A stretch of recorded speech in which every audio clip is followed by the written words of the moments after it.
Your mental health is very important than any other thing you can ever think. You see this? Your mental health, your inner peace is very, very important. Don't joke with it. I don't see reasons why you should get a job and you're leaving for your workplace by 7:30 a.m. and you're coming back by 9:10 p.m. in the night. Now, where's the space? What's the time? Where is the time you're going to give to productivity?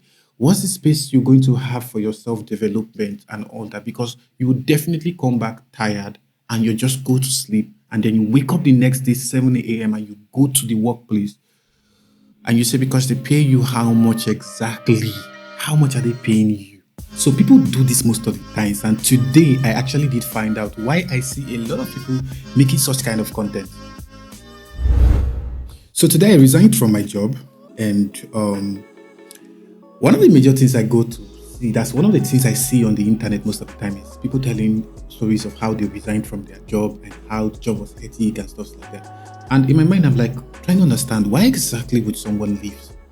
Why exactly would someone leave his or her job? And for what reason exactly? Knowing fully well that, okay, you don't have proper plan laid out on what you're supposed to do and all that. And then you just quit, like that's crazy. But today I'm going to give you guys like more of like detailed explanation on why I actually did that and why I will advise you to do the same, exactly the same. Now, if you're not already subscribed to the channel, please hit the subscribe button below and don't forget to click on the bell icon so you get notification whenever I drop a video. So I somehow got into a job where I felt very excited. I mean, the pay was really very good. It was something I would look at and I would be very glad I got into. Now, the story began when I found out that the work ethics there is very crazy, like really very crazy. So now let's pause. Let me advise you one thing I think you should actually put into consideration. If for any reason you're planning on getting to a job, if for any reason you're actually currently actively applying for a job, this is one of the things I think you should put into consideration. Like, don't look at these things, like, don't overlook at it. You need to actually put this into consideration. If not, you're just going to be hurting yourself. Your mental health is very important than any other thing you can ever think. You see this? Your mental health, your inner peace is very, very important. Don't joke with it. No matter how much you feel like a recruiter is paying you, no matter how much you feel like an organization is paying you, try as much as possible to balance the maths. You really need to balance the maths because I didn't do that. I felt so excited about the pay and I felt like, okay, come on, let's get into the job and let's work so I can make a lot of money. I got burnt out. That's not just it. I was in that space where I was literally asking myself, okay, what have I achieved today? The day had just gone by. I didn't do anything for myself. I give all the time to a job. That's crazy. Now, this is one of the major things that happened, first of all. So, recruitment started and I got excited. I mean, interview process and all that. And they were so excited to have me, of course. I knew what I was there to do and all that.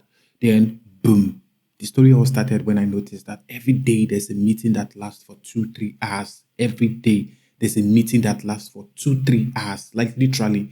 And you're all going to be putting on your videos. Oh, God. And so I check back and look at some videos where people say, man, I work remotely, and this is me in a meeting. I'm eating, I'm doing stuff and all that. My mind, that was my case. My case was such that I had to put on my video. Most of the time, when you don't put on your video, you're just going to be called out to put on your video because they want to be seeing you. Now, that was already you playing with my mental health, first of all, because I feel like you shouldn't measure work effectiveness with people's availability. You should measure work effectiveness with people's productivity. That's how. So I'm of the opinion that I don't care how you do it, but I want to know that you did it.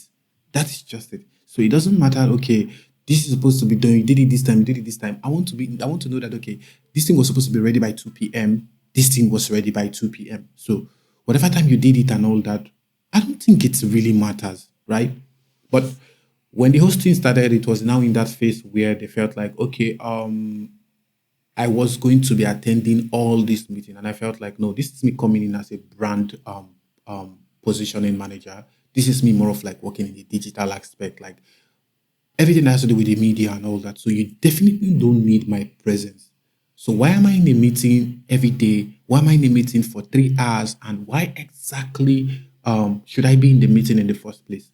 Now, story comes, story goes, and all that. And I told them, I can't do this anymore. Like, I need my space. I need to be able to be in that space where I can create time to learn. I can create time for self productivity. I can create time to actually invest in myself. I don't want to be in that space where I get into a job and all long I'm just working for this organization and all that. Yes, you might reward me the best staff. You might make me the most effective staff and all that. But it goes to that point where when I resign or when I leave the organization, the question is, okay, what have I achieved? Okay, yes, I was the best staff. Okay, so what have I achieved for myself? What are the things I'm going to start doing now that I know that okay, I worked on throughout my period of being in the work and all that. I couldn't get any. That's why I had to resign. Now, this is the moral lesson I think you should pick from my story. This is what I think. This is the major reasons why I decided to make this video. This is just why I am putting out this video, first of all. One, before you ever apply for a job, scale through. And if for any reason you're getting into the job line, like you're just getting into the job line, now this what I want to say right now is for you. If you're just getting into the job line, probably you just graduated from school or you just finished serving like youth service and all that, and then you want to start applying for a job, I would kindly do advise you. The best thing you can do for yourself right now is not apply for a job immediately you're done with school. Don't apply for a job immediately you're done with school. First of all, try as much as possible to invest in yourself in terms of getting a technical skill, in terms of getting technical skill, or even being in that space where you invest in yourself by taking courses and all that. What this is going to do for you is that it's going to help you put you in that space where you definitely would stand out from every other person who is there and you know what you're doing. That's more of like you building a career line. And then when you apply for a job, try as much as possible to read offer letters. Try as much as possible to read terms and conditions of those jobs and all that. And please, I don't see reasons why you should get a job and you're leaving for your workplace by 7:30 a.m. and you're coming back by 9:10 p.m. in the night. Now, where's the space? What's the time? Where is the time you're going to give to productivity? What's the space you're going to have for your self development and all that? Because you will definitely come back tired and you just go to sleep and then you wake up the next day 7 a.m. and you go to the workplace and you say because they pay you how much exactly? How much are they paying you? 7 a.m. and you go to the workplace and you say because they pay you how much exactly? How much are they paying you? You want to stay in the job. I don't think that's really cool because you end up running that way for 2, 3 years, 4 years, some cases 5 years. And then when you come out, not just that you look so dull, you look so outdated because you give a major part of your life to something. Of course, you're getting paid, right? But then where's the self-development? It's very important because what are you going to tell yourself that okay, this was the impact I made, this was the impact I made to myself, this is what I achieved in this period of time. This is very, very important, guys. This is very important. So that's why I feel like I should come tell you guys why I actually do resign. And I'm very happy. Like I'm very, very happy in that space where because it gave me a lot of time to sit down to think creatively. It gave me a lot of time to sit down to actually build stuff for myself.